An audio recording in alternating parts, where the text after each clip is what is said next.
What up, guys? Welcome to the podcast. Today we have a sort of an OG of jiu-jitsu and MMA fighting, a guy named Javier Vazquez. So, he sent me a message and was asking about, getting on the podcast and stuff like that. And this was a guy who, and I talked about this a little bit on the podcast, but I think it's fun to preface it with this. He was someone I watched, or couldn't even watch because you couldn't, like the old days back in the day when like the King of the Cage fights happened. There was really nowhere to watch them. You could watch them when they came out on DVD or whatever, but if you weren't out in California on these Indian reservations where they were at, you couldn't watch them. So like there was no way to get a hold of them. And him and a few other guys were guys that I would fight because I would go into the underground forum. You'd watch, yeah. And I'd go to, well, you wouldn't watch it, but you would like see people talking about it, or you'd get the play-by-play, like the underground forum and Sherdog and stuff like that, and they would talk about these guys that were fighting. And he was one of those dudes who came up a lot in those particular organizations like that and the WEC and stuff. And, for good reason, because he was a really good ground guy, like good jiu-jitsu, good grappling, good fighting. Again, so it was fun to talk to him, fun to talk to someone that, I kind of grew up watching when I was young, when I was, 16, 17 years old, getting into MMA. And then I'm looking at this guy through pictures and through play-by-play and text on forums and stuff like that. All you guys listening, if you're new to this sport, BJJ and MMA and stuff, you don't realize how lucky you are. It's so abundant. It's everywhere. It's never been like this before. Yeah. Although I know that a lot of the people that listen to us are, 25 and older. And so most of you guys understand because you grew up probably without having access to streaming video and phones and stuff like that. I remember the first video that I watched on YouTube on my phone. First thing I typed in was Anderson Silva and like watched some of his MMA fights. I remember my dad was driving. I was on my phone. I think I just got an iPhone or something, and we were getting gas, and I was like, I'm gonna look up stuff. And that was my first experience. Like, I can look up anything. Yeah, it was that first experience with the iPhone where you start looking stuff up on the internet. You're like, this is neat. Yeah, I can do this YouTube from everywhere and now. Stuff. Yeah, it was cool. It was a different thing because it used to be you were at the computer, you could use it, and then you'd get away from it. Yeah. And then you didn't have access to the computer. You had your cell phone. Yep. And then it was like now we consume everything. Yeah. That way. Which you got to be careful about. You can overconsume. That's right. Just like you can overconsume with like food, you can overconsume with information. Yep. But that's a conversation for a different time. So thank you guys for being here. Hopefully you enjoyed this chat with Javier. And again, a big thanks to our sponsors for helping make this podcast happen. Charlotte's Web, you guys know them. If you've listened to the podcast more than once, then you've probably heard me talk about Charlotte's Web CBD. I am a big fan of CBD as a product. I really love it. Again, it's an interesting field because it's one of those things where, I think people are starting to see this more and more because of different issues. Sure. Where something can not be federally protected, but then state by state basis they can. And CBD is one of those things where like it's it's not regulated yet, right? So it's not federally regulated, but it's still legal in the United States. So it's just in this weird place. But because of that regulation issue, again, the products can be sold to you and they can be very different than what's on the box. And so again, I really like Charlotte's Web because it's a good product and it's a product that they're third party tested. So what's in the label, if I look on the back of this thing and it says there's this much CBD, there's this much, theanine or whatever the product is, that's what's actually in it, rather than being sort of a roll of the dice and maybe hopefully you're getting it, because they did some studies a couple of years back where they were studying these like CBD products and doing tests on them, and they're like, whoa, like some of the CBD products that they were getting a hold of did not have as much as they said. Some of them had too much, and some of them had other compounds that people weren't asking for. And so again, they make a great product, and I love sharing it with people to try it out. So again, if you've never tried CBD, I encourage you to try it out. Again, you can try out whatever CBD product you like, but if you want a recommendation from the Chewster, try out Charlotte's Web. You can go to their website and get a 20% discount by using the promo code Jiu-Jitsu20. The website is charlottesweb.com. And again, promo code is Jiu-Jitsu20 for 20% off the order if you are interested. Also, thanks to Matt at Epic Roll for being a longtime sponsor. Probably going to do some rash guards and shorts again sometime probably in the early next year, like in case you guys are curious, early 2023. Because we're going to be doing, and just another heads up, I'm going to be doing another batch of gis with Origin. Nice. Probably starting that sale off in like late August of 2022. And then we'll be doing the 2023. We'll be doing some rash guards and shorts from Epic Roll. I really like his no-gi stuff. It's high quality, and I really like the shorts. He has these really comfortable no-gi shorts that don't have Velcro. They don't have that elastic band that well, they have an elastic band for tightness, but they don't have that a lot of shorts have this really thick waistband type thing that bunches up. It's just not very comfortable to me. And sometimes they're too long. To me, it's I really like his shorts. They're really good. It's one of the products that I know it sounds so silly, right? To be so excited about that thing. But I don't like wearing other shorts. This morning, all my Epic Roll Jiu-Jitsu shorts were dirty. So I had to get them all washed, and so I had to go in the thing, and I pulled out some of the older ones, some older shorts that I have that Velcro and stuff, and they're okay. They're not bad shorts, but I just like the comfort of the drawstring. I wear them when I'm not doing jiu-jitsu. I just wear them around the house. So I like wearing them just around the house randomly. But he's got some really good stuff like that, and good no-gi products. He also has a lot of cool t-shirts and everything else. So if you want to check out some of his products, you can go to epicrollbjj.com, and the promo code to save 15% is Chewjitsu. And again, that helps support the podcast, and you get a discount on some cool products. It's a win-win. You can also check out Manscaped. So fun story about Manscaped, right? So I don't own it. I take it back. I own a TV. I own a big TV now, but I don't watch TV, right? I don't have cable, and I just recently discovered that TVs, like we got that big LG TV, they have channels. Yeah, dude, LG channels. Yeah, it's these channels where I can just surf. I can channel surf, and they've got all kinds of stuff going on. Yeah, bro. Yeah, like last night, I was I was flipping around on them, and I found they had reruns of some old Nickelodeon shows. Do you remember Legends of the Hidden Temple? Yes, with the big face. Yeah, it's the Shrine of the Silver Monkey. They're races, right? The people race each other to get to that's like an obstacle course. Yeah, and there's this. There was a sort of a history side of it where they basically. I was watching it. And I was like, man, this is neat. This is a '90s show, Yeah.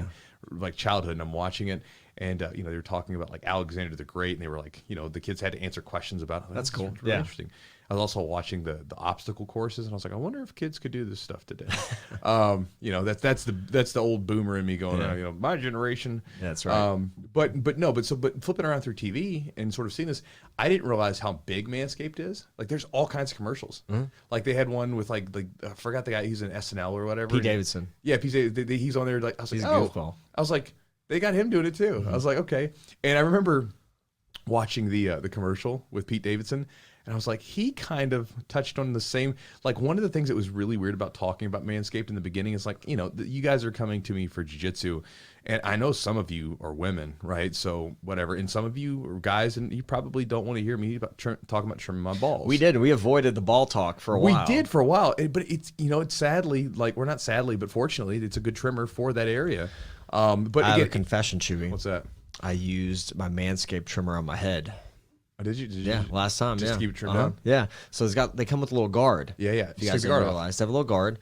I put the guard I don't know, 1 or 2 clicks because now I'm keeping it cut pretty close. But it worked out great because I was on vacation. I didn't want to grab my my thing, and I have to cut my hair every 4 or 5 days. Right. So I used it. I was like, they worked great. So from your head to whatever else. Your head. For his head as low as you want to to go. Your toes if you got toe hair. If you want to do that.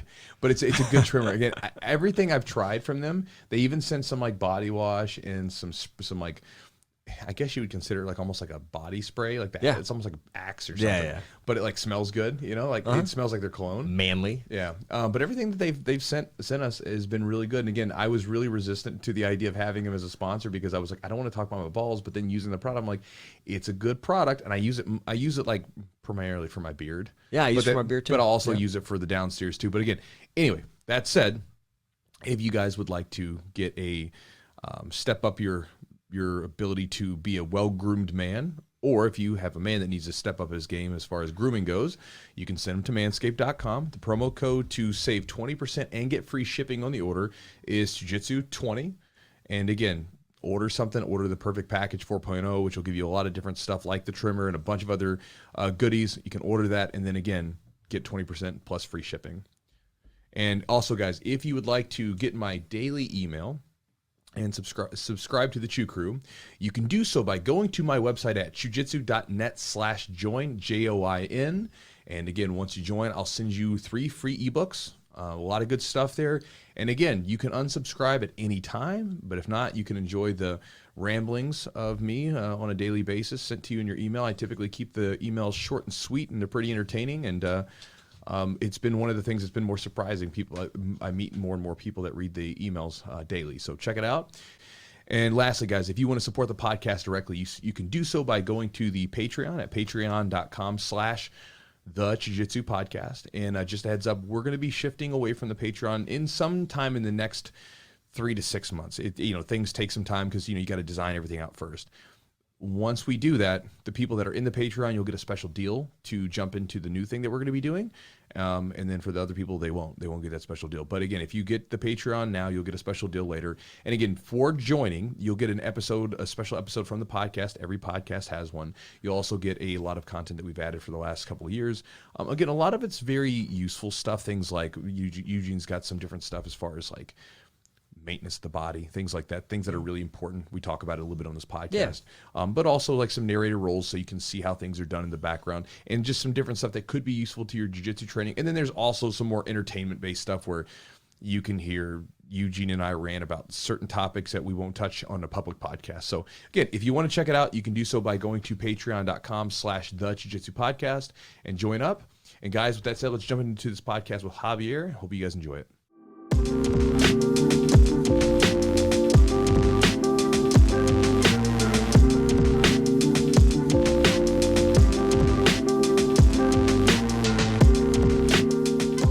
Yeah, I'm curious, because I knew who you were, when we chatted on Instagram. I already knew who you were because I remember as a kid, when I first got into, when I started wrestling in high school, and then when I was in high school wrestling in 2000, 2001, so on.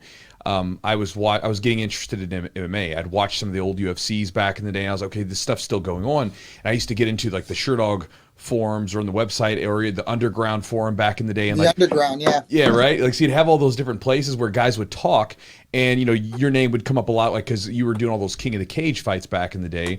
And you even went over and fought, Ramina Sato, who was a really good grappler and stuff. And I was like, it was you were a jiu-jitsu guy, you were a grappler. That was the thing that you were really known for. How did you get started in jiu-jitsu? Because you got started way back in the day, obviously. About what time period did you get started in, and how did that whole thing happen? Well, I was wrestling in college, junior college, and I ended up having, back in the day, I don't even know if they have them anymore, but they have the little video store on the side, like Blockbuster, but they had the mom and pop ones that they would have. And I ended up seeing UFC 4, an ad for UFC 4, and I'm like, oh, I had heard of this, right? And this was probably back in 90, probably 94, 95, yeah. 95. So it was a little bit after it had been out. So the UFC came out in, I think, 93. So it had already been out a couple of years. I had heard about it, but I hadn't seen it. Didn't have we didn't have phones and things of that nature. You can watch any fight at any point at any time, like now. But back in the day, to get a hold of anything like that was, you had to basically wait for video. So I ended up watching it. I'm like, I can do this. I never thought of myself as a fighter. I always thought myself as a competitor, right? So I had I did a lot of wrestling matches. I did a lot of wrestling. And I'm like, I can compete. It's not about being angry or being, trying to hurt people. That wasn't ever my intention. It was, I can compete with these guys. I can take these guys down. These guys won't be able to stop me taking them down, right?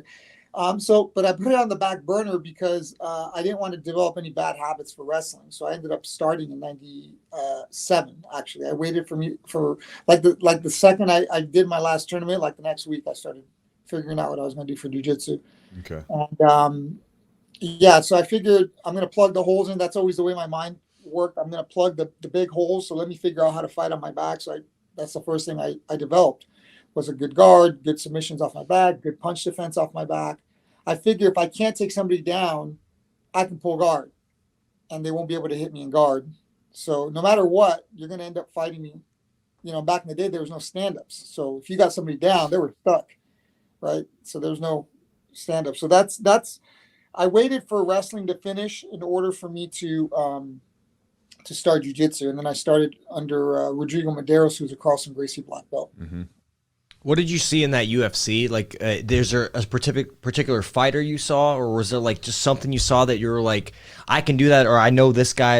I don't recall if there was like a specific wrestler in UFC 4. No, it wasn't wrestling. It was jiu-jitsu, right? It was hoist. I'm like, I can do this. Yeah. This looks fun. Because wrestling, one of the reasons I didn't wrestle D1 was just man, that daily grind. I didn't want that daily grind anymore. My neck and my back was hurting. I was just really banged up. I didn't understand what I understand now about nutrition and recovery and taking care of your body and all that stuff that I'm kind of really promoting with my guys and my lifestyle now. I didn't do any of that when I was younger. So all I knew was I was getting banged up. You know, no matter how successful I was, doesn't matter. You're still getting banged up in a wrestling room, right? Especially a college wrestling room. Every day is just a war. So I just didn't want that daily grind anymore. I wanted to keep wrestling. I loved grappling. I loved wrestling, but I didn't necessarily want to be committed to a team. It's a different level of commitment when you're actually on a team than just wrestling or going to wrestle or just doing grappling. It's a lot more intense. It's a lot more labor intensive. You're having to make weight multiple times a week. I just didn't want that grind anymore. So I waited for wrestling to be done, and then I started training jiu-jitsu. Nice. It's interesting because the road you took is a little different than most of the wrestlers that got into MMA, because most of the wrestlers that got into mixed martial arts around that time period, basically they would look at it and say, well, I don't want anything to do with being on my back. Yeah. I'll keep working my wrestling. I'll learn a couple submissions and just try to punch the person. You know what I mean? So what made you, because, again, obviously it's gotten better since then, but what made you say, all right, I see some of these wrestlers, because at the time they were having some success. You had guys like Dan Severn starting, Mark Coleman, and some of these bigger guys. What made you say, okay, I want to be able to play off my back, even though wrestling is my bread and butter. I want to be able to play off my back too. Well, I always when I prepared myself for fights, I always had an objective, right? So the objective was to not take damage, right? Like that was always my number one objective. The reason I started jiu-jitsu was for self-defense, so you don't get hit, so you understand how not to get hit. And Hoist was the best at it at the time, right? Hoist was the best guy at the time at not getting hit. And I basically took the lessons I learned from Hoist and just kind of got really good at it and understood it really well. And I understood the basic principles. I developed the basic principles. Inside control is king. Base disruptions, being sticky. These are all things that will prevent you from getting hit. So when I started to me, jiu-jitsu is a simulation. And that's kind of the way I've looked at it. I've always plugged the holes. I'm not going to sit there. Why am I going to just keep doing what I'm doing? I'm going to plug the biggest hole. The worst place I can end up in is on my back with somebody trying to hit me. So that's the first hole you have to plug. You have to be good at that first. So I always exposed myself where I was most vulnerable, and I got good at that. So then pretty soon there was no holes. And it's like, where are you going to beat me? I mean, I can take you down, pass your guard, mount, take your back, and beat you all the time.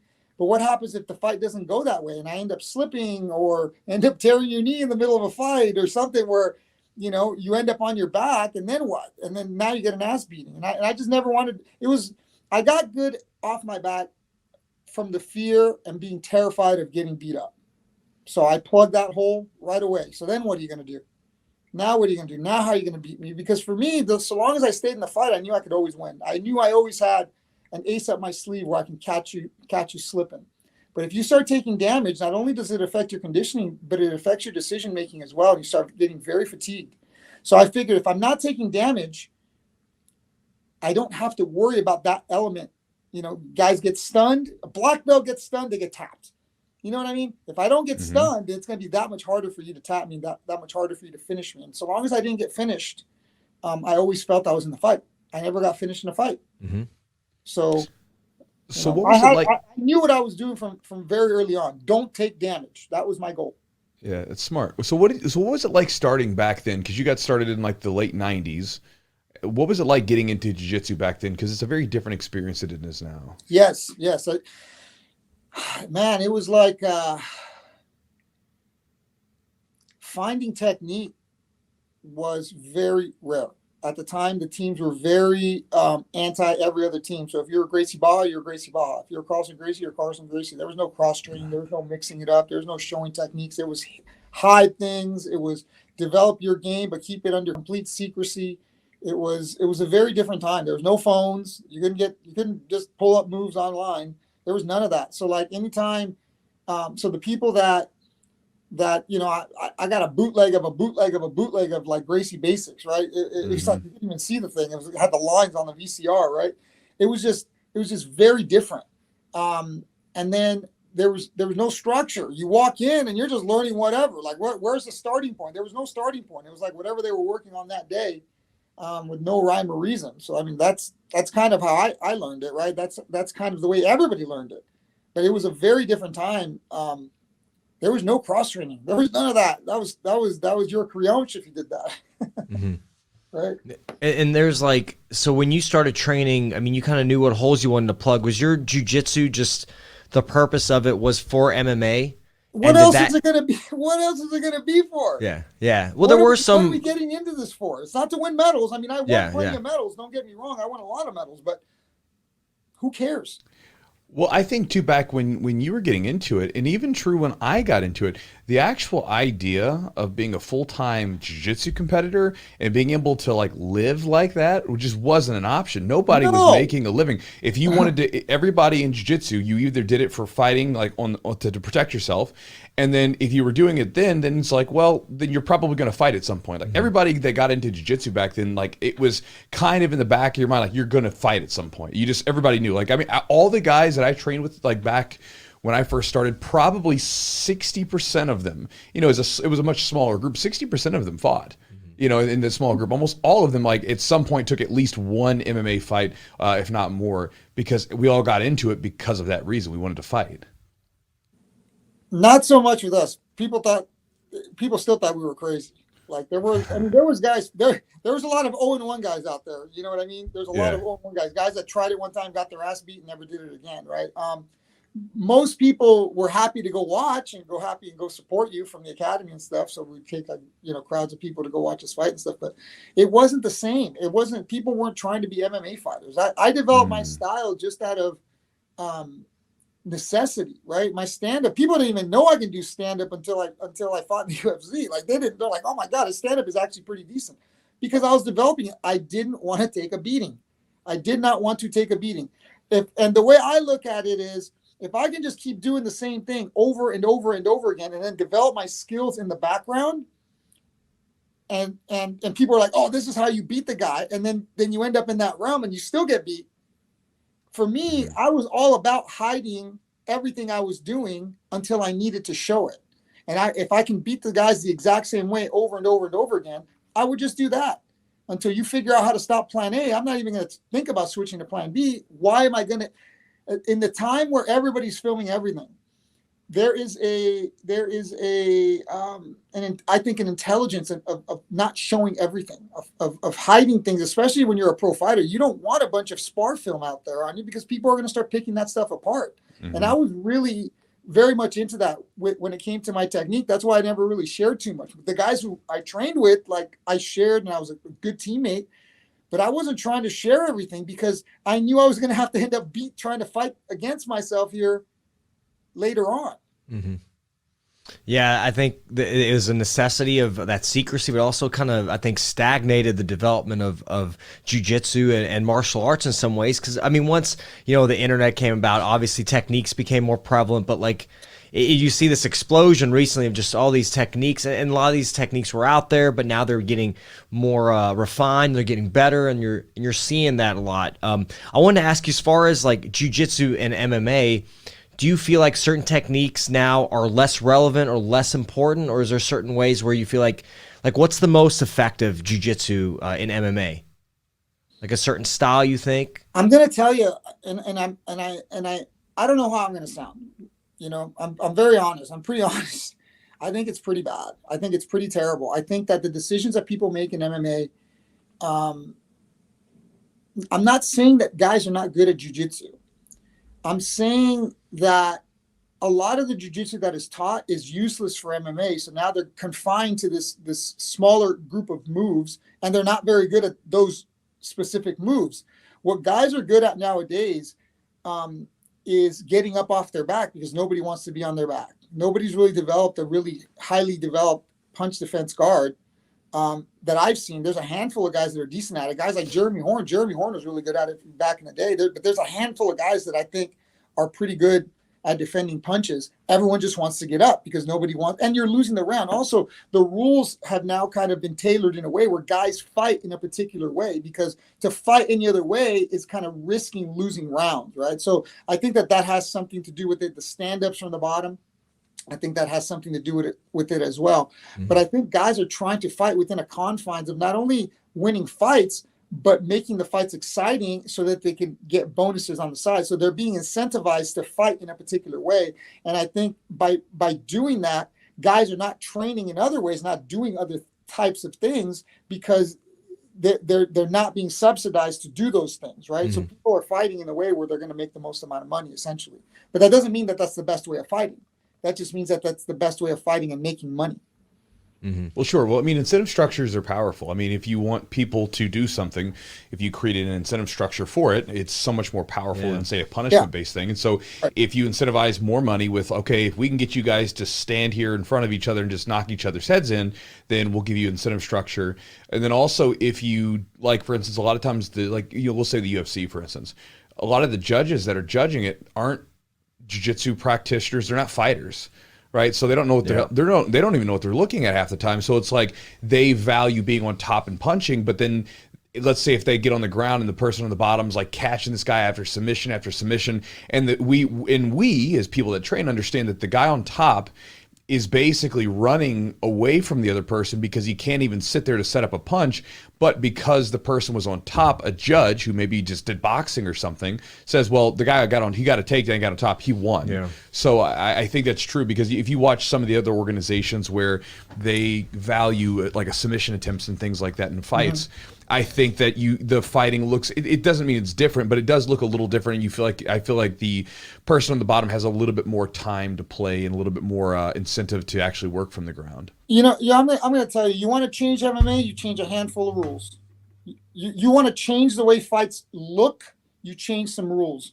One rule that you change is you allow the jiu-jitsu guy who I feel has been handcuffed by this rule. And there's been a lot of jiu-jitsu guys who have taken some beatings on the ground because of the lack of this rule. And one of the rules that need to change or should change or could change the dynamic of fights is up kicks when the guys are on their knees. When guys can up kick from the knee, when the guy's on his knees, if you can up kick that guy, I can assure you guys aren't going to be sitting on their knees ground and pounding. They're going to stand up, and that allows up kicks to the face from there, and it allows guys to back away. And it'll change the dynamic of fights if you allow up kicks from guard while the guy is on the knees. They don't allow it, right? Why don't they allow it? Well, it's dangerous. I'm not sure why they don't. But getting elbowed and punched from the top is also dangerous. You can up kick if a guy is standing, but if the guy's on his knees, you can't up kick him. Yeah, they're taking these rules. Yeah. Yeah, so that's a big weapon. You can body kick to the ribs. You can up kick to the chin and face. You can up kick to the sternum. You can do some serious damage if you understand what you're doing. But they took that weapon away, so that makes it more inviting for guys to sit in guards and start punching, right? Mm-hmm. And it handicaps the guy on the bottom. He can't even fight back, effectively because he's handcuffed too, right? Mm-hmm. So the other one is like knees to the head of a grounded opponent. Mm-hmm. You're going to see guys start pulling guard and get good guards when they start shooting single legs and they just can't hang on to single legs, and guys get kneed in the top and side of the head. You change that rule, it changes the fight. Take away the gloves. People won't be throwing crazy haymakers if their hands are if they're not wearing gloves. So of course, the sport has evolved and been adapted to its current iteration, and guys are fighting the way they're fighting based on the rules that have been developed over the years. So. Mm-hmm. Yeah, you saw a lot of that, like Pride, they allowed kicks, up kicks and all that stuff. So you saw that, but they didn't allow elbows, I believe, in Pride. Right. Which I think elbows are important as well. I mean, I think Everything's important. Yeah. You're in a fight. You don't want to be limited to the options that you have, right? I want everything. Yeah, it's more problems for me to solve, but it gives me more opportunities to use different weapons from different angles and different positions, right? It allows me to be a little bit more fluid with opportunities, right? Yeah, I think like when you're looking at like leg strikes or strikes with the legs, there's a differentiation between a knee and a kick, right? Or like a soccer kick. I think the reason why they don't allow it in the UFC is because like they can get stuck against the cage and get soccer kick kind of thing. However, a knee's a little different, right? A knee's a little different because but I don't know. I think you just take all those strikes out of there. I'm not saying that it should or shouldn't happen, but what I'm saying is that certain rules changes everything.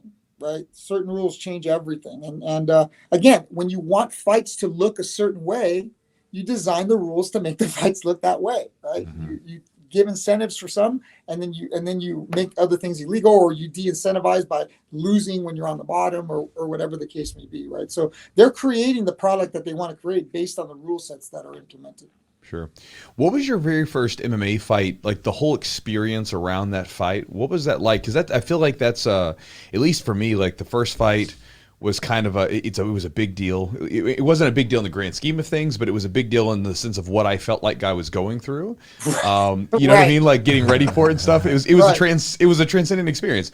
What was the experience surrounding your fight, like leading up to it, having the fight, all that stuff? Well, the first fight.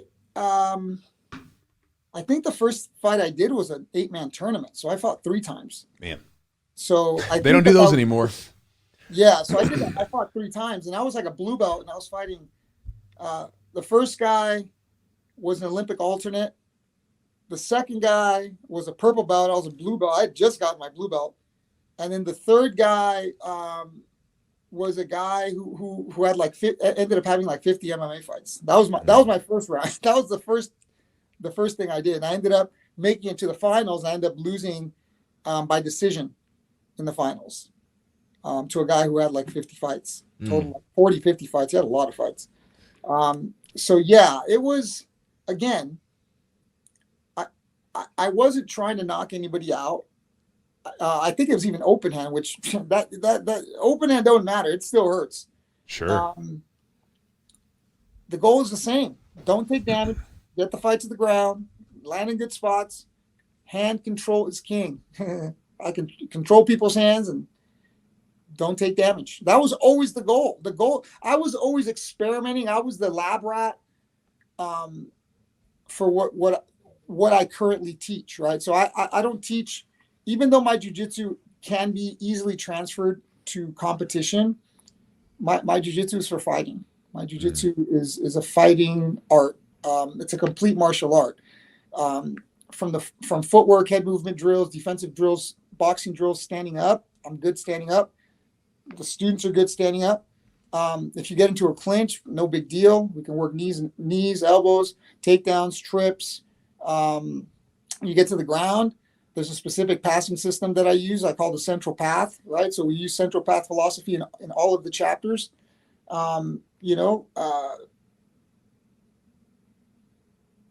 Past the guard, you have the central hub. Side mount is the central hub. From side mount, you can go anywhere. So side mount is what I call the central hub. And from the central hub, we either have a primary attack strategy from there, or mount. There's a primary attack strategy from mount, or they turn the back. There's a primary attack strategy from the back. So I was just a lab rat going through the simulation and not only finding what works, but what works most consistently. Right? So what works most consistently is what I consider the central path. And then everything based off of that central path is predetermined behavior. So you're going to see the outline behavior. I've ran the simulation so many times as a competitor, as an observer, as a student, that the behaviors in every position are very consistent. And the trick is not only to know the moves and be able to dominate and fight from the moves, but the real goal, the real objective to what I'm trying to do is generating behavior. Because I can take my time and I don't need to use speed if I'm generating everything. If I'm in your psyche and I'm making you not just react, but react in a controlled way where I'm controlling the speed of your reaction. Mm-hmm. I'm going to do whatever I want. So all I did in my competition years and all the times that I've spent developing everything I'm doing over here has just been running the simulation thousands and thousands and thousands of times, seeing what happens most frequently and seeing what works most frequently. And then taking that as the top of the cream from the top, and then using that as the central path, and then basing everything off of that. Because so it's a lot of your kind of physical kind of game planning. What about mental prep? What do you do as far as like mental preparation? And for you personally, how did it feel, stepping into the cage for the first time? Were you nervous? What kind of things did you go through in your head, and how did you overcome those things? Yeah. So the mental is something that I've always been pretty strong mentally, tough, not having the will to give in or give up. I always had that. The mental that I have now is far beyond that, based on some life lessons I've gone through over the past several years with my health, and understanding the mindset that I had to sustain throughout that process. When I was younger, the mindset was very simple. Of course, I was terrified, just like everybody else was terrified. But that terror, you suppress. Right? You don't think about the terror, or else that brings more terror, right? You're attracting more terror the more you think of terror, right? So every time I would get these thoughts of fear in my mind, I would go back and I would start thinking of how I trained, what I was doing to train, and going through the positive reinforcements of, hey, if I get to this spot, I know I can get to this, I know I can get, and then the thought process shifts from the fear to the game plan. What is the game plan? What did I train? How did I do it? And just continuously running that over and over and over in my mind. So the more fear I had, the more I would think about the game plan that I knew was bound to work. And the fear didn't go away, because every time I would get that feeling of fear, I would take my breaths, I would kind of refocus, close my eyes, shield off anything I was seeing, any visual stimulus, I would turn it off, and I would just run the fight in my head like a projector over and over and over and over. It's positive mental reinforcement. It's running that simulation in your mind. If you see it in your mind, you're going to do it in the real world. There was times, again, where I ran the simulation, like the way I practice it would be exactly the way my fights would run out. And there was times where in the middle of the fight, I'd ran the simulation so much where I would kind of blink and I would already be grappling in a shot. I was on such autopilot that I wouldn't even realize where I was until I was already there. It was almost like I teleported myself to where I was supposed to be. And then once I got a hold of the guy, everything went into autopilot. I think, again, that's just part of the visualization and the repetition of running that simulation in your mind over and over and over. That's how I did it when I was younger. Now I'm doing it a little bit different, but I see the value in understanding that skill set now, without knowing as much back then. How did you use that? So you said you dealt with some health issues. Can you talk a little bit about kind of what was going on and how you overcame that, and how you used the kind of similar mindset and that mental fortitude to kind of move past it? Yeah. So in 2017, I ended up getting diagnosed with cancer, stage 3 cancer, 3C cancer. And which is a bit of a shock, because I was already, I didn't eat terrible, but I wasn't even eating meat. I was mostly a vegan, and I never realized the connection between the mind and the body, in the sense where your thinking can make you sick, and your thinking can heal you, right? Can make you well. I didn't understand the real significance. I didn't understand that what I was feeling in my body, the anguish, the anxiety, the torment, the frustration, the anger, everything I was feeling in my body manifests into sickness, it manifests into disease, right? Dis-ease. Yeah. So when the mind is not thinking well, and you're feeling like, again, anger, frustration, anxiety, all these things, those are chemical dumps that your brain is releasing into your bloodstream, and it's toxic. It's making you more and more and more toxic, right? That's what's happening. Your mental is creating this physical manifestation of disease. And if you do that long enough, if you pollute your atmosphere long enough, it's a breeding ground for sickness and cancer, and that's essentially what happened, right?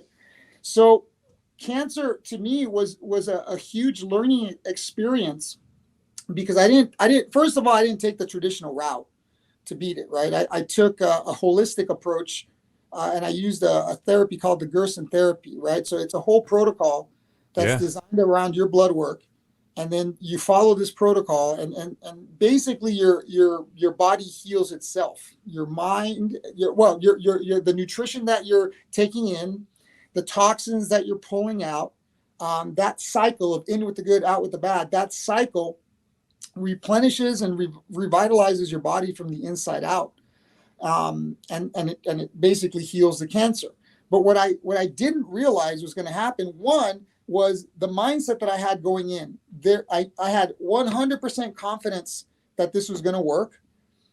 And my doctor is telling me, my oncologist is telling me that I'm committing suicide, right? So I believed in myself, and I believed in what I was doing, even though doctors were telling me I was crazy, right?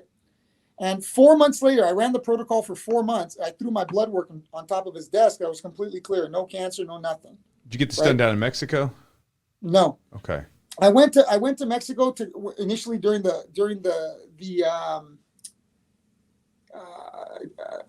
researching phase of this. The problem with Mexico is not Mexico itself. It's not what they're doing down there. The problem is you go down there and they expedite you for a week or 2 weeks. So they do the protocol for you. All you gotta do is sit there, relax, just heal, think of positive things, and just take the juices and all that. But that's not the real world, because at some point you got to go back home, and you got to maintain that protocol. So what me and my family decided to do is say, look, yes, we can, kind of expedite the procedure a little bit by you going down there and not having to worry about learning how to do this protocol. But regardless of what you got to do, you got to learn how to do the protocol. So we're like, let's just save that money, and we'll just focus on setting up, the house the way it needs to be, and developing the protocol. Now I'm going to say that this protocol is very difficult. It's very labor intensive, and it's very time consuming. So what I started to realize was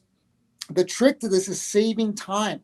So I had to cut time. I had to cut time with supplement reloading. I had to cut time with the juicing process. I had to cut time with juice prep. I had to cut time and systemize every aspect of the protocol, so you save time, because otherwise you're just working all day long. You're doing 12 juices. I had to do 12 juices and I think 4 coffee enemas a day just to maintain the protocol. Right. And as you heal and you get better, then they kind of lower the number of juices, right? That's kind of the way it worked. The mindset that I had during that, because of course you feel like giving up from time to time. It's a lot of work. It's very demanding physically and psychologically. You're basically tethered to a juicer, so you can't travel, you can't go out. You basically got to be at home, and you can't really do much except for focus on your health. That's literally what I did, especially like the first 4, 5, 6 months of my life, was just focus on my health.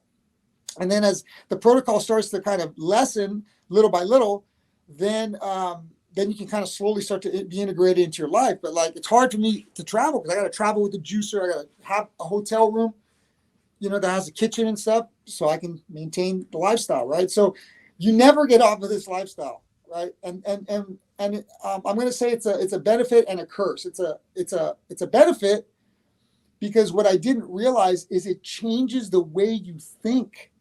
The sharpness, the sensitivity in your body. I can feel your energy.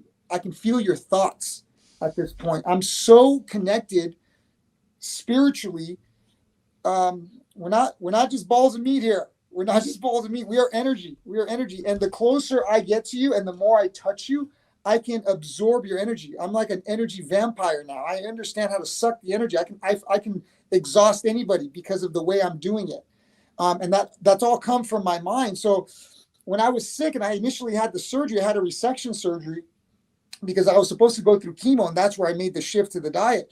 When I did the resection surgery, this was like the first time in my life where I couldn't train for like 6, 7, 8 months. I could not train. I literally, they cut my intestines, they cut a part out, and they reattached it. So I couldn't, and I could, with knee surgeries, with elbows, with wrists and all that, you can kind of see and feel the development when it's inside.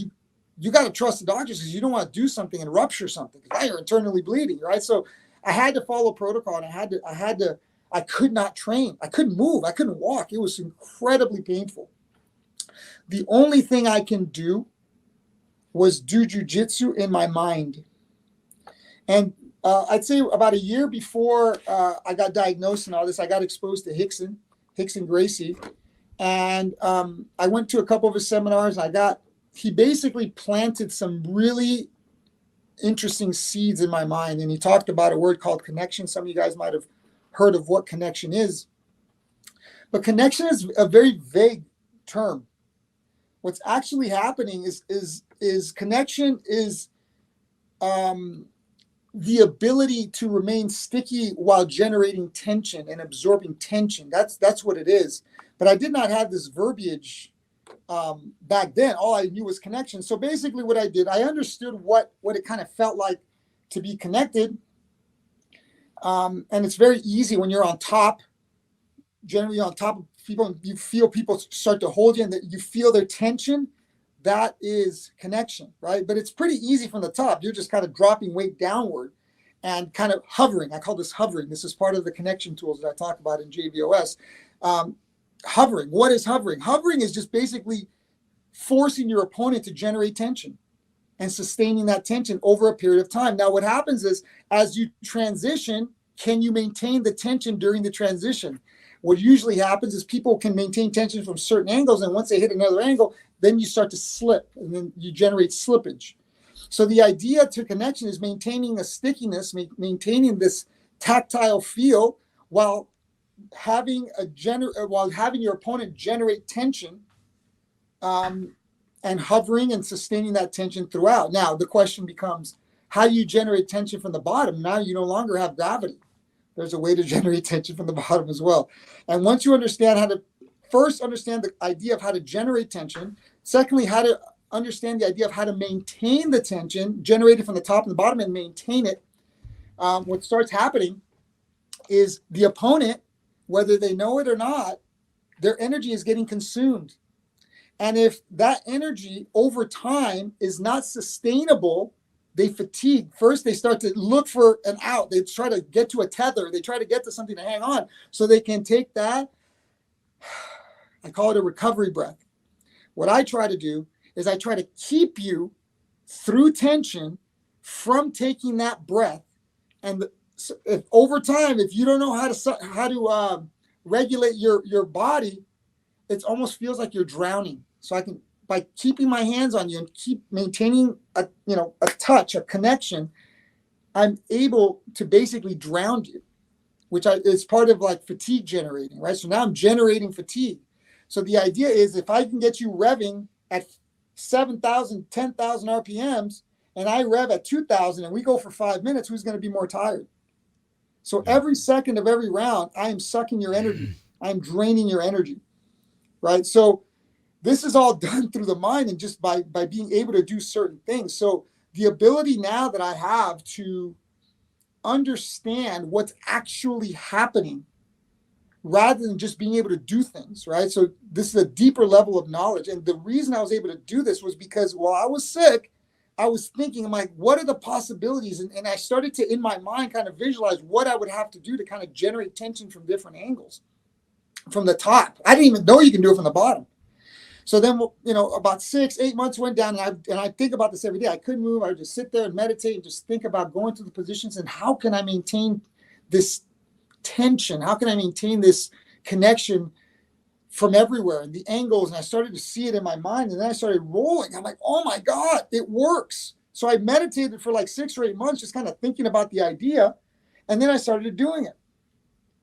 Then what I started realizing was this tension generation that I was forcing upon my opponent also fatigues me. So I would need to also take these breaks in order to sustain my breath. So I wouldn't mentally break, because the longer that you keep somebody from breathing, what starts happening is their mind starts going from present to reactive to panic. And the longer I can keep you in that panic and reactive mind, those mindsets require more energy. Mm-hmm. So my job is to be remaining in a present state of mind, generating tension, regulating my breath, forcing you to become either reactive or panicked, and sustain it over a period of time. And then people start mentally accepting and mentally breaking. So it's not only that I'm breaking you strategically through the techniques that I'm choosing and the battles I'm choosing to fight, but I'm also doing it psychologically based on the strategies that I'm implementing. So like I said, my understanding of what is actually happening has grown from not having the physical exchanges that I would normally have. It forced me to have to sit there and think differently of what I was actually doing. So that's the difference now.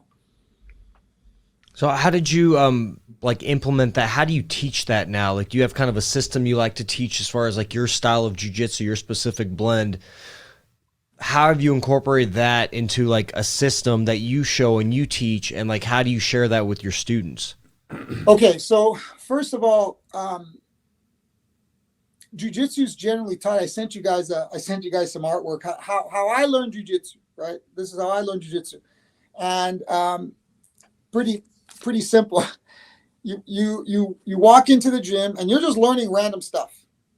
You're just learning random stuff from every position. You walk in on Monday, you're picking up a sweep. You walk in on Tuesday, you're doing some sort of a guard pass. You walk in on Wednesday and you're doing some sort of an arm lock from somewhere, right? So there was no rhyme or reason behind what was going on.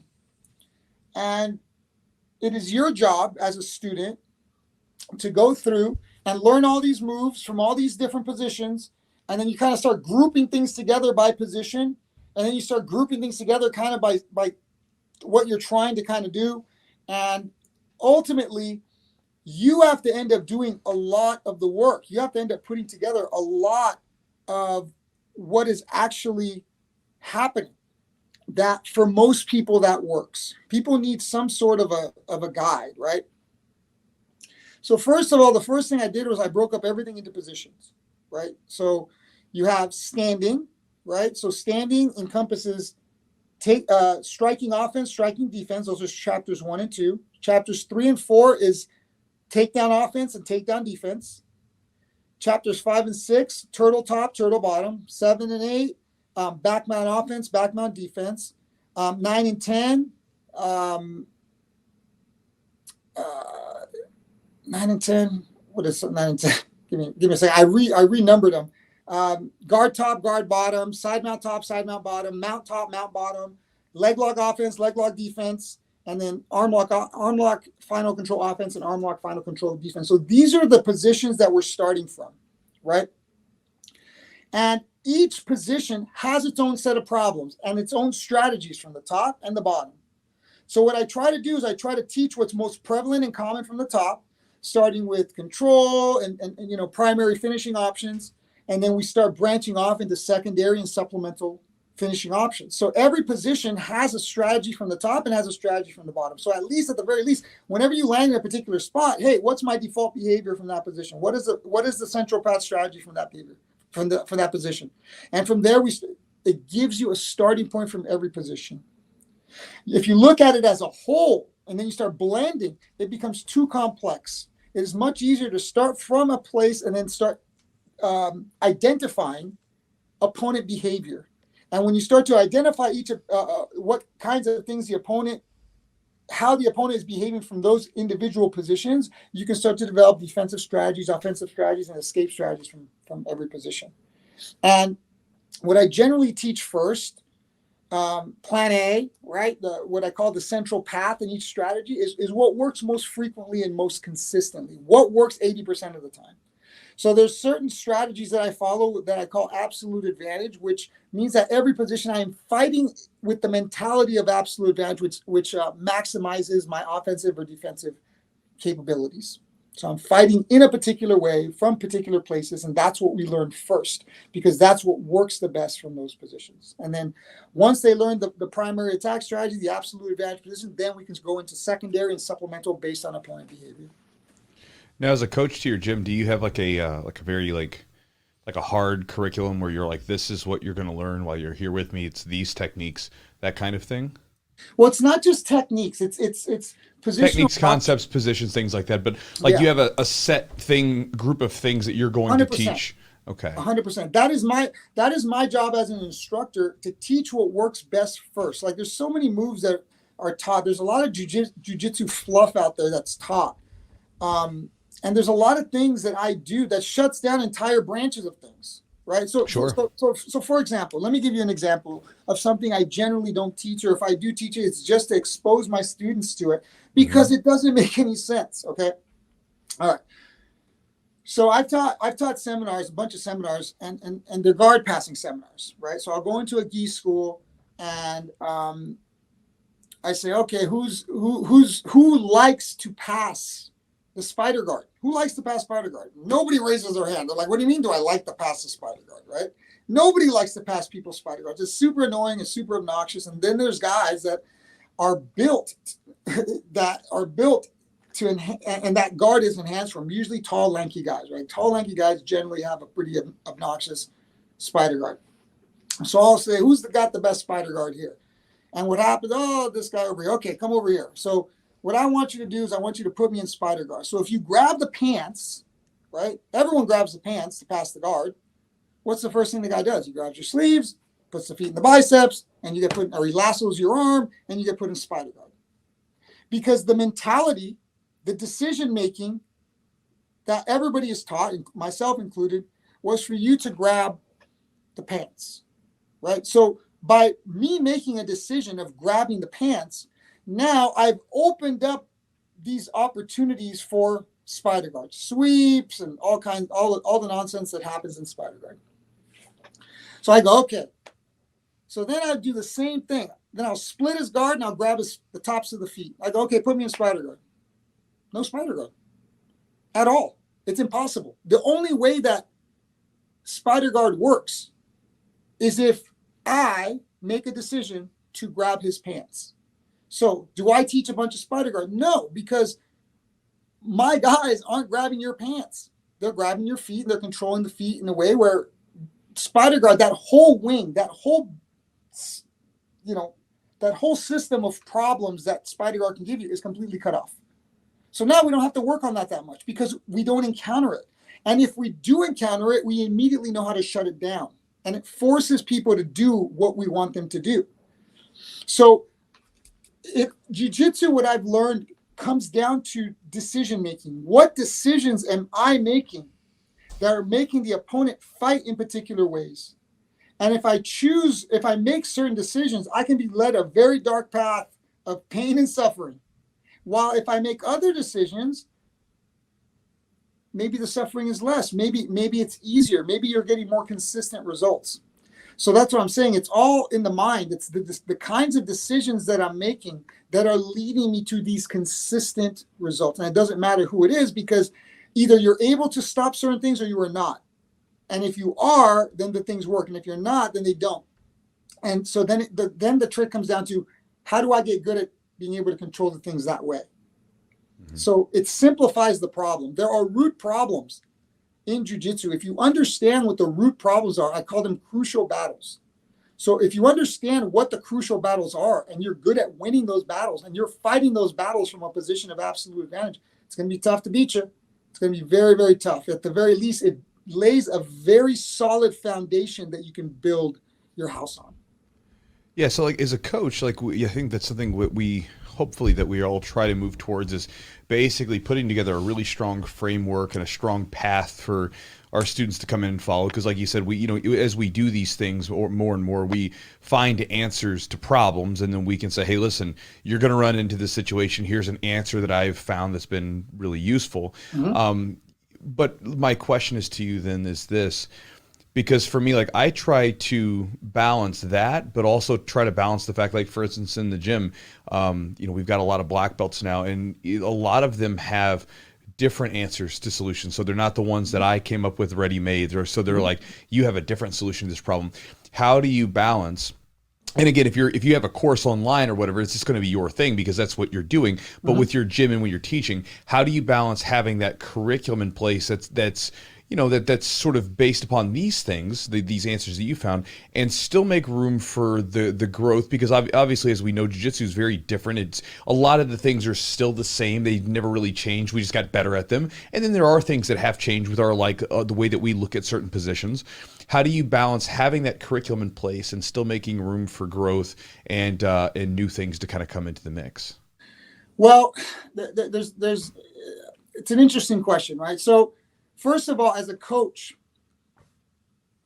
I'm watching what the students are doing. Sure. I'm watching where they're weak and where they're strong. If they're strong, I'm always looking. The same way I plug the holes in my games is the same way I'm plugging the holes in their game. I'm watching what they're doing, where they're weak, and wherever they're weak, I tend to focus on that the next week. If I'm seeing people make consistent mistakes from a particular place, I plug that hole. 1. 2, do I know every jiu-jitsu submission? No, I don't, but I do generally know how you're getting to these certain spots. And I do have an idea of when I'm in trouble and when I'm deep and what I am supposed to be doing when I am that deep. And again, one of the things that I've realized is that, yes, jiu-jitsu has evolved and there's all these new things going on. But if you understand the root problems of things, a lot of those things get shut down because they don't get far. You don't get deep enough in the hole to start worrying about what those problems are, unless you are allowing yourself to get deep in the hole so you understand how to fight out of them. So what you have to do, what I try to do is I build myself enough of a defensive perimeter so I don't have to get myself in as deep as possible, even though I put myself as deep in every position as possible. I'm not gonna lie to you. I take what works. I have a very solid game from every position, and I stick with that because it is very rare. It is very rare with all the jiu-jitsu that's out there for me to be able to see something and go, I like it. It's very rare. I go, man, I can see the loopholes. I know exactly where the loopholes are. Guys are showing all this great stuff, and I look at it, I go, it's not going to work. Most of it, I say it's not going to work. All you got to do is this, or all you got to do is that. So I'm very critical. It's very hard for me to watch jiu-jitsu now because it's like it's like the blindfold has been taken off, and I can see the energy. I can see the pressure. It's hard for me to watch it. The guy that I think is doing things in a similar way, right, is Gordon. Every position is systemized. He keeps constant tension. He makes people drown. He does not allow for them to take a breath. I understand what he's doing very, very well because a lot of those same things I do. Obviously, he's the best at it, right? But I understand what he is doing. I understand how he's coming up with his solutions. And ultimately, jiu-jitsu is a very simple game. It's about control. Can you control your opponent? Can you control their arm? Can you control their leg? Can you control their hip? And when you optimize control and you understand how to optimize control on every limb, a lot of that stuff goes away. A lot of those problems go away based on the effectiveness of your optimized control. So yes, there's a million things that people can do, and yet an old timer can shut everything down and still make that guy tap because there's a lot of what I call transitional looseness in jiu-jitsu to where tension is not present, which allows slippage and movement to where if you understand connection and tension, that stuff doesn't happen. It's no longer available. The things that are available to some are no longer available, and they don't understand why. It's because of the tension that they're carrying. Because you have to understand that what tension is not just tension. Tension is relaying energy and it's relaying information. So that tension lets me know when you're going. It lets me know when you're pulling away. It lets me know which way you're leaning. It lets you know more in tune, invisibly, it lets you know what they are going to do and what they're thinking, because you can feel it. The energy that's being transferred, the tension that's being transferred is transmitting energy to me. So it lets me know. So a lot, that's what I'm saying. If you're completely disconnected, yes, then there's a lot of, like I said, transitional looseness that happens. And but if you're able to maintain tension throughout the transition, a lot of those moves get shut down. Is there someone in MMA like previously or today that you feel like does a style of jiu-jitsu you feel like is best suited for MMA? Like Khabib, if you break down what I'm doing on the ground and what the kinds of things that Khabib does on the ground, very similar, strategically very similar, and he doesn't take damage. Mm-hmm. If you fight in a certain way, you won't take damage. Khabib, in my opinion, Khabib was a far better version of me. He was a higher level wrestler. He was a stronger guy. He stayed relatively injury free. Early on, he had some injuries, but he didn't have any really serious injuries that put him out for long periods of time. Not that I know of.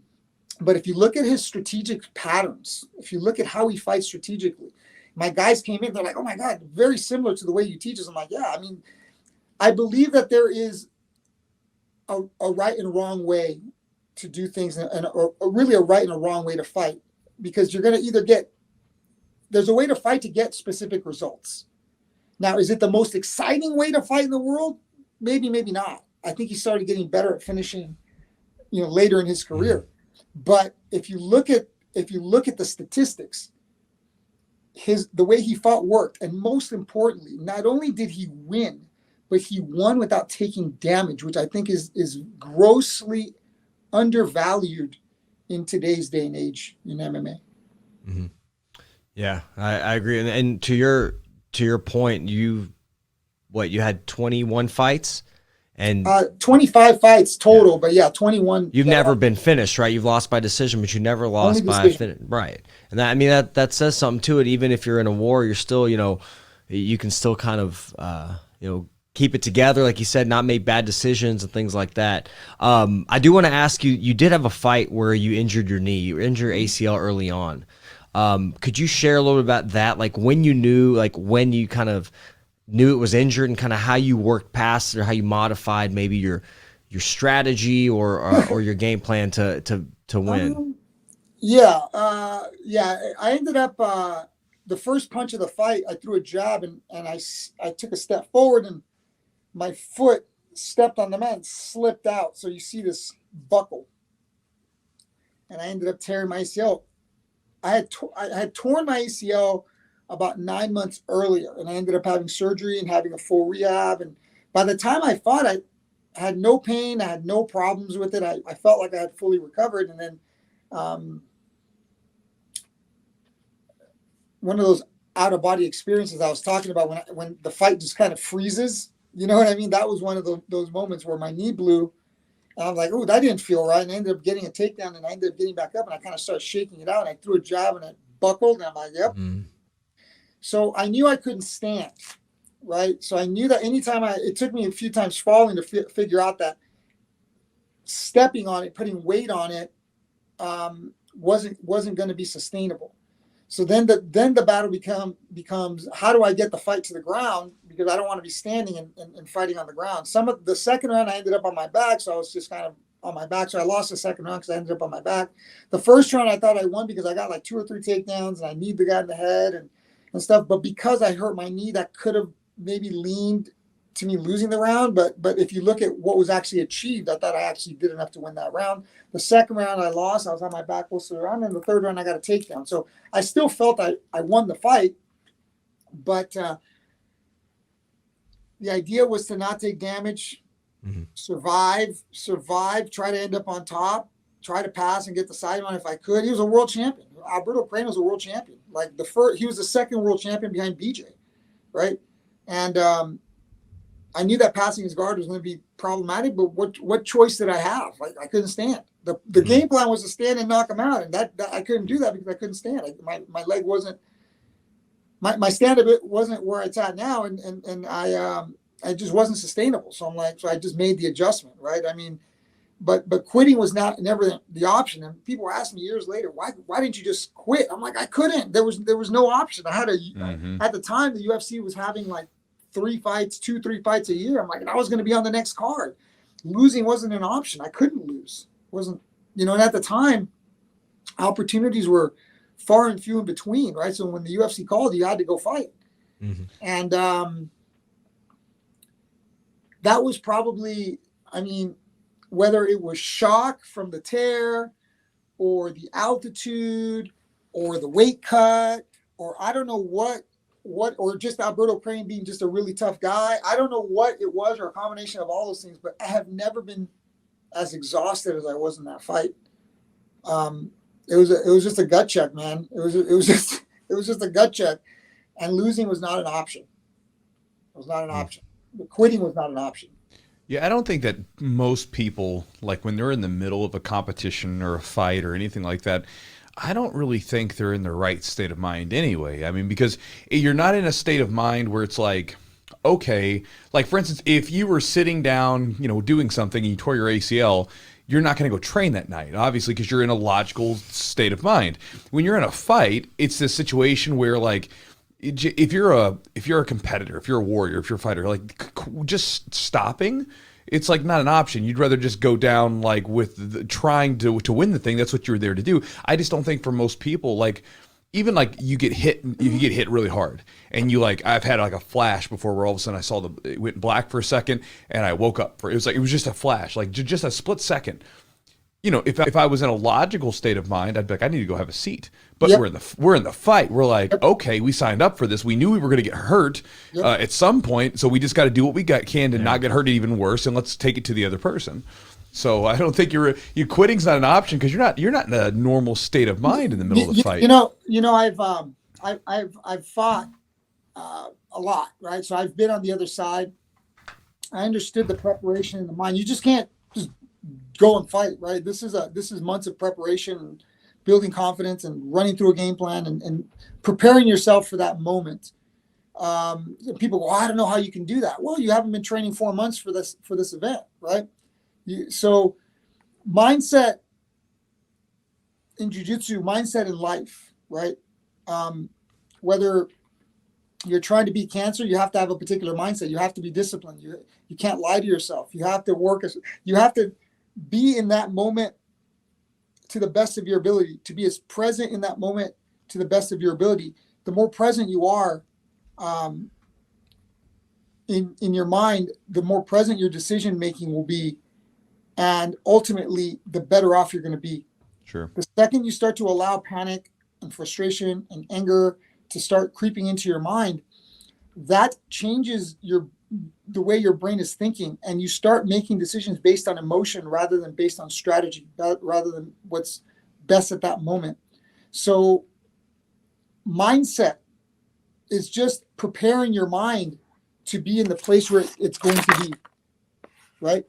And where it needs to be in that present moment. And again, doesn't matter what happened yesterday, doesn't matter what's going to happen tomorrow.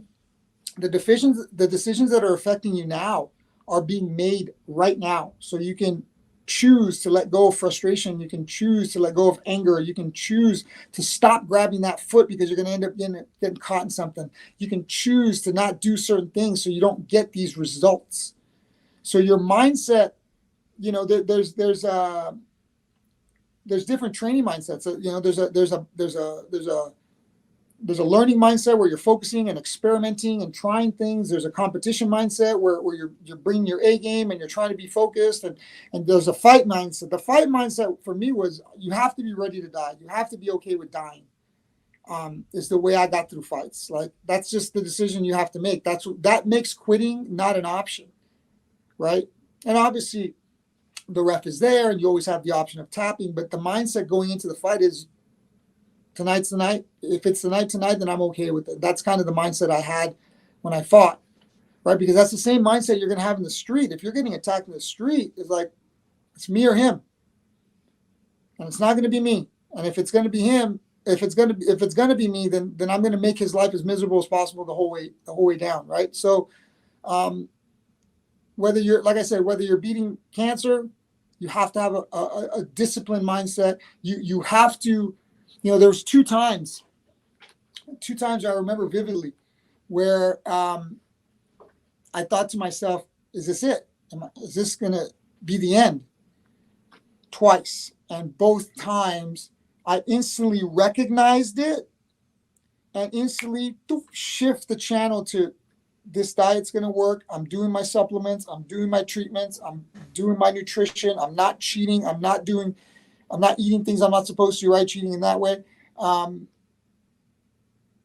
the results will work. And having that belief system, that belief structure, same thing. I trained hard. I did everything I could. I deserve to win. I know I'm the one that deserves to win because I worked the hardest. I have the best strategy. My coach is here. I got the right amount of sleep. I did the right supplements. I'm healthy. I'm rested. I'm injury free. When you prepare yourself in that fashion and you do all of the right things, of course you're going to get lucky and win. But is it that you're lucky and win, that you won? Or is it that you did all of the things humanly possible? I threw everything at cancer. I threw the supplements. I threw the nutrition. I threw the coffee treatments. I threw the mindset. I threw the sound therapy. Positive affirmations. I threw everything at it because that's what you have to do in order to win. And if you did too much and you win, great. No one's going to complain about that. But if you didn't do enough and you didn't win, that's where the problems happen. So, and I'm like that in life. What is the worst place I'm going to end up in? I can't take the guy down and the guy's killing me on the feet. What's the worst case scenario? And you go through that scenario and you survive that scenario and you work through that scenario. So when you've been through the worst case scenario, what do you fear? You've already lived through, you've already worked through. What do you fear? So that's all mindset, right? That's preparing yourself and going through those situations in your mind, knowing you're going to survive, because it's the unknown that creates fear. Fears create, I've never been in Mount Bottom, all of a sudden the fear takes over. But if you've been there a bazillion times, where's the fear? So long as you're doing certain things, you're going to get out. So long as you keep the guy from getting certain things, you're going to get out. So it's a shift in thinking. And that's really what I try to teach my students the most. Change. I am trying through my teaching, through JVOS, through these things I'm presenting you, I am teaching you to think of the problem differently. That's what I've gained the most over the past 5 years of my jiu-jitsu. I have shifted the way I think about problems. There's no problems. There's opportunities. The guy's not giving me problems. He's giving me an opportunity to do something else. So problem, it has such a negative context, right? When you think about problems as opportunities, it allows you to zoom out and see what else is available. And solutions to problems that I come up with, guys, brown belts, black belts will come to me and, I'm having this issue. And I'll be like, why are you doing this? Why aren't you just fighting for this rather than this? And then they're like, oh my God. And it changes everything. That's what I'm trying to do. I'm trying to get you guys to think about guard passing differently. I'm trying to get you guys to think about the back mount differently. I'm trying to get you guys to think about the guard, the side mount bottom. If you think about it differently, it opens up a whole new world. And you once you see the new world of opportunity, you can't unsee it. So you asked me about new things. I do what I do because once you do it this way, you can't unsee it. You can't go back to doing it any other way because it's harder. Any other way is harder. So it's this efficiency. I call it the efficiency of the mind. I can gain conditioning through my mind by making certain choices and not making certain choices. I can gain conditioning just on decision making. I can improve my gas tank by shifting decision making instantly. And I don't have to go run. I don't have to, just by shifting what I'm thinking about and how I'm thinking of certain issues, my conditioning improves. Not because it's actually physically improving. Rather, I am forcing the opponent to rev at a higher RPM during our interaction. And if he doesn't regulate, he will fatigue. Mm-hmm. So Javier, how can people maybe, if they're not physically able to visit your gym or train with you, is there a way that they can kind of get some of these concepts, these ideas, these kind of your training style and your strategy? Is there a way they can get that information or learn from you? Over the past 4 years, I started filming what I was doing. I wrote the books. I wrote everything out, basically outlined everything in text form first. So I kind of had a map I can zoom out and I can see kind of what I was doing. I kind of was in the present moment. I lined everything up. I did everything I can possibly do, all the things I did from every position. And then I zoomed out and I go, well, these kind of things go together. And I kind of started grouping things together.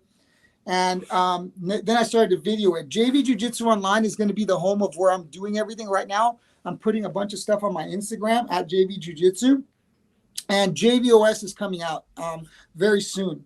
I will send you guys a link to the first toolbox, I call it. There's 4 toolboxes, so you can kind of get an idea of how I'm trying to shift thinking. What JVOS is a thinking methodology. I'm basically teaching you how to think about problems or trying to get you familiar with concepts rather than, there's a lot of things that you do that you don't really express verbally. I've tried to put terminology to these things that I'm doing. And then once that idea is in your head, now you know how to do it. And sometimes the idea is it's just, again, simple concepts. So I'm going to send you guys, I want to share a link with you guys to what I call the standard toolbox. And the standard toolbox will show multiple concepts through multiple groups. So everything is grouped. I will send you guys the artwork so it's a little bit easier to follow because it's a lot. JVOS is like 7 hours of content. I tell people, do not try and sit there and watch 7 hours of stuff. You take the first set of videos and go try it. Don't tell people what you're doing. Just try the idea. Just think about doing things a little bit differently from certain positions, and you can't go back. So what I'm doing is essentially to lay down the foundation that I'm building the house on. Is JVOS is the operating system which all decisions are made from, and then I start building the central path strategies on top of that, and then the result is what I call RSD, rapid skill development.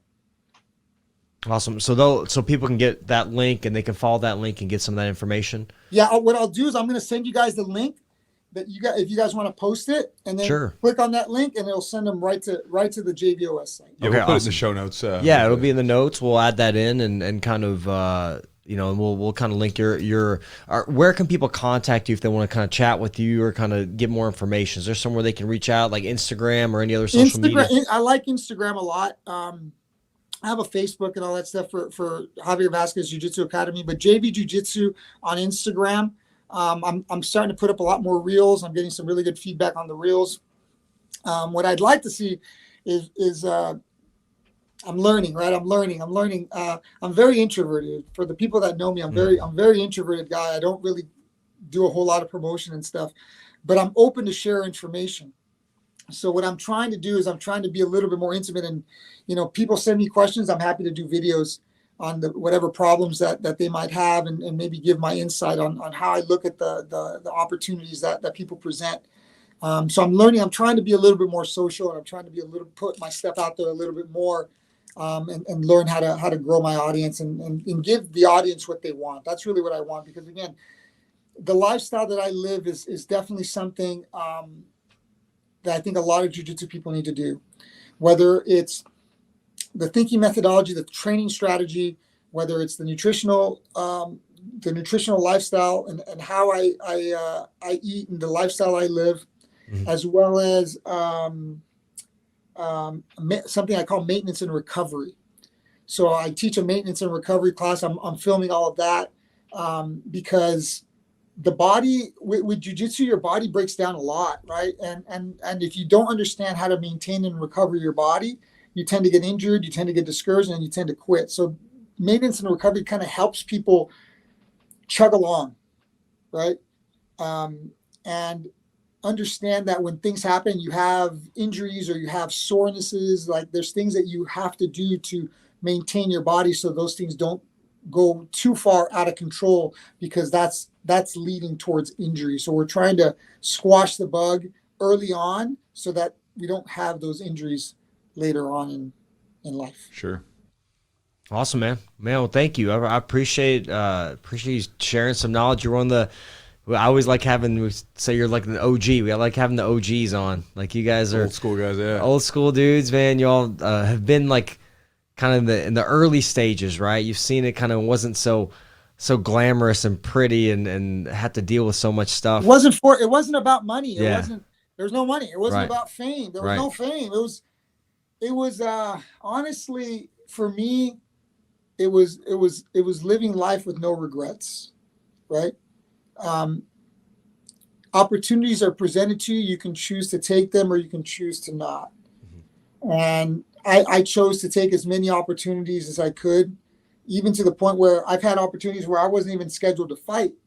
And I was in the audience and they offered me a fight and I just went and fought. Just do it. Like, because you don't want to be on the ride home. Oh, man, I could have beaten that guy. Oh, I could, I don't like to live my life that way. I took as many opportunities as I could, and a lot of times it worked out really well for me, right? I mean, not every time, but a lot of times it worked out well, but I have no regrets, right? Every opportunity I took, I didn't back down. You can't call me a bitch. You can't, you know what I mean? Like, yeah. If somebody challenges me to a grappling match, there's a good chance I'm going to do it, right? I'm not going to back down because I'm just not. Right? I was always like that. People didn't call me out when I was fighting because I would do it. You know what I mean? So I think I was always willing to put my ass on the line to prove that my technique was better. I was win or lose. I didn't care. Every fight I was ever in, every grappling match I was ever in, I thought I could win 100%. That's awesome, man. Well, thank you. Appreciate it. We'll share everything, share our links and all that stuff. And, thanks for sharing your knowledge with us. Definitely some cool stuff to think about and a way to shift mindset. So awesome. Yeah. Appreciate you being on. All right, guys. So hopefully you enjoyed that podcast. Again, with Javier. Interesting stuff. It's interesting you talk about the Gershon Method. I started looking that stuff up when my mom got sick about like 12 years ago. And there's a guy that I know that runs a clinic down in Mexico that does that stuff.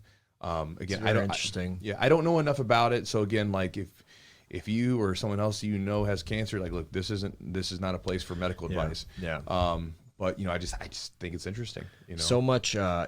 He talked so much about like being prepared physically and having a physical game plan or like a game plan for martial arts and then I kind of was like feeling like something's underneath there. There's also something else. And of course, the mind and the body are so interconnected. And then he talked so much about, kind of shifted gears and talked so much about mental prep and mindset. And I think that was probably for me from the podcast, that was one of the most important things. That's, I think, something I struggle with the most is like positive thoughts or keeping negative thoughts away or out of my mind. And I think for me, like, I think he talked about some really good ideas, and we talk about that again on the Patreon. There's a little clip there at the end of the podcast that he kind of gave some good tips, some good advice. We were kind of just chatting, after the podcast was over, but some good information there. Yeah, that's like something that, like, I think we all struggle with it a little bit. That's something like where certain breathing exercises have been super useful for me, like to deal with that. My mind can go into a really like a bad direction. Sure. We'll talk more about this once I figure out what's going on. Had like a weird little medical scare. Yeah, I'll divulge. I'm fine, by the way. So you don't worry. Like, he's all right, people. I'm fine. Like, they did every scan in the book and okay, but during it, I was definitely having some anxiety. Yeah, and having to be in control of my breath was like the one thing that kind of kept my mind stable and kept me from going over that edge of anxiety. Or whatever it might be. Yeah, it's almost like once you go over, it's like it's a slippery slope, right? So you can control that. I think I can compare that to when my wife was pregnant and she had to have an emergency C-section with my son. Oh yeah, because it was emergency C-section. Emergency, like she had no medication or nothing, and it was all about breathing, right? She had to. It's almost like these waves. Like you're trying to and this is me as an observer trying to control these, not control, but kind of like stay on top of these contractions or try to keep them in base so you don't push, right? Because the contraction gives you that, it makes you want to push. And so she had to breathe and focus and just stay on top of those waves. And I feel like I was along for the ride with her, you know, kind of going through that.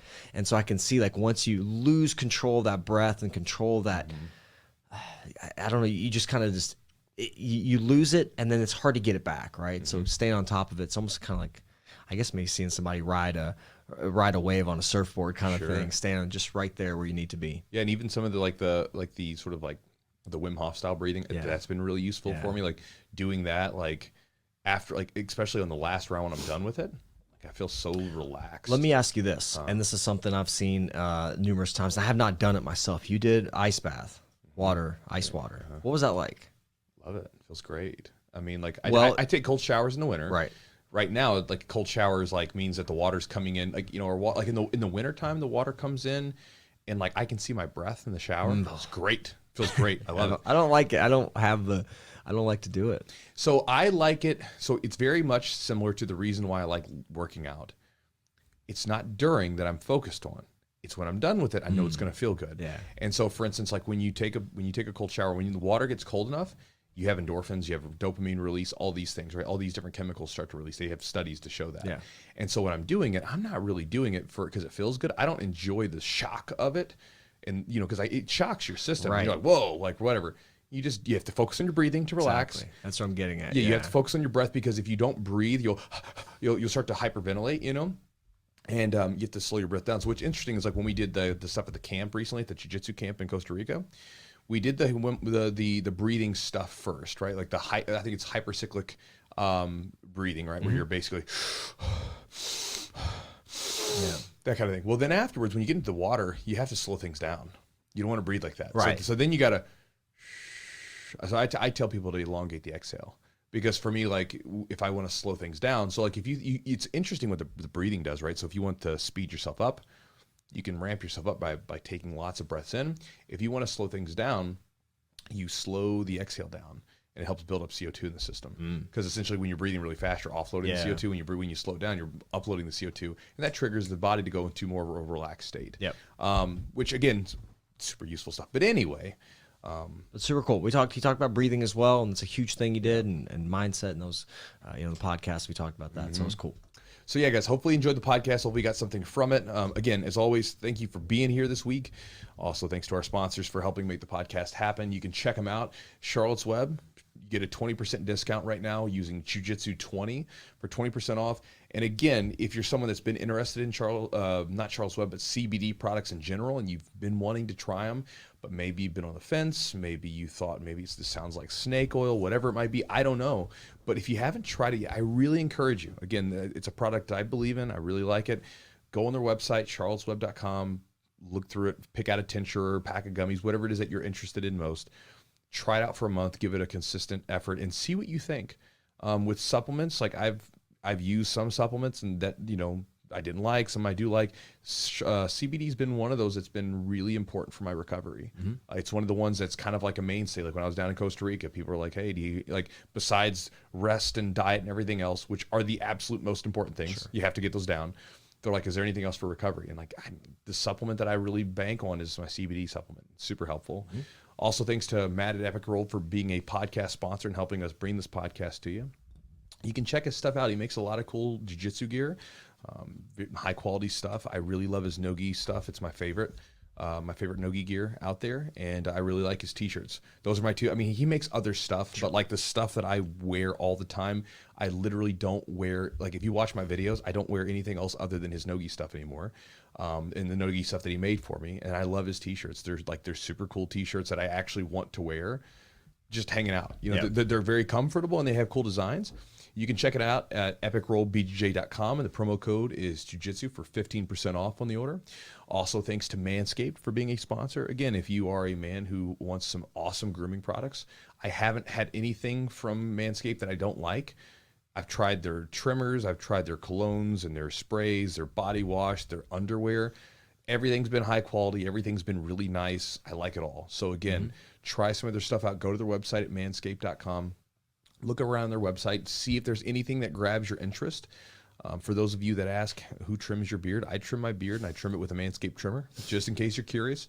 It's got like a simple little it's got like one of those like little guards, and it just clicks up and down into place, and so you can make it a little bit shorter, a little bit more narrow. And again, it's what I use. So you can check them out at manscaped.com. The promo code is Jiu-Jitsu20 for 20% off on the order.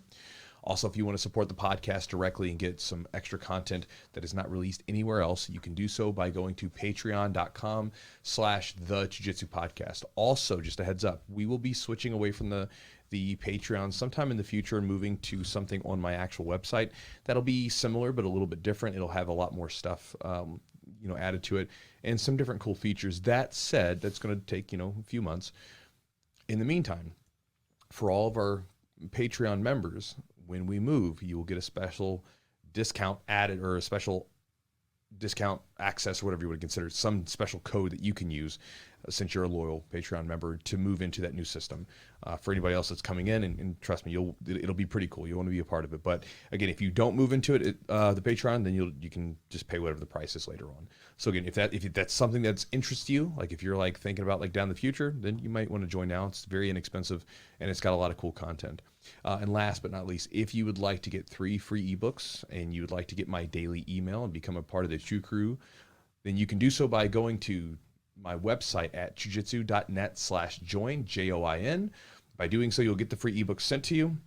You'll get my daily email. You can unsubscribe at any time, but every day I send you something that could be something for sheer entertainment. It could be a very specific tip or technique that I want to share with you, or whatever is going on. So again, if you want to check it out, you can go to that website and get access to it. And again, guys, thank you so much for being with us this week, and we'll talk to you next time.